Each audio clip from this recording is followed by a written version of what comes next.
മന്ത്രി സജി ചെറിയാന്റെ പ്രസ്താവന എത്ര ആപൽക്കരവും അപകടകരവുമായ വർഗീയ വിദ്വേഷമുണ്ടാക്കുന്നതിനുള്ള പ്രസ്താവനയാണ്.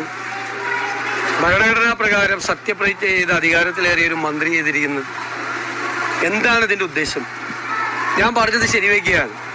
അതായത് ആളുകളെ ഭിന്നിപ്പിച്ച് രാഷ്ട്രീയ ലാഭമുണ്ടാക്കുക എന്നുള്ള സംഘപരിവാറിൻ്റെ അതേ വഴിയിലൂടെ CPM യാത്ര ചെയ്യുകയാണ്. അതിന് മുഖ്യമന്ത്രി കൊടപിടിച്ചു കൊടുക്കുകയാണ്. മുഖ്യമന്ത്രിയുടെ അറിവോടുകൂടിയാണ് ഈ രണ്ട് പ്രസ്താവനകൾ നടന്നിട്ടുള്ളത്. ബാലന്റെ പ്രസ്താവനയെ മുഖ്യമന്ത്രി ന്യായീകരിച്ചു.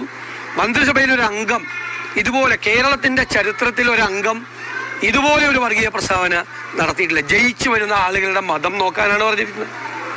എത്ര ക്രൂരമായ പ്രസ്താവനയാണ് ഇത്! കേരളത്തെ അപകടകരമായ നിലയിലേക്ക് എത്തിക്കും. നമ്മുടെ സംസ്ഥാനം ഉണ്ടാക്കിയ മൂല്യങ്ങൾ മുഴുവൻ കുഴിച്ചു മൂടപ്പെടും.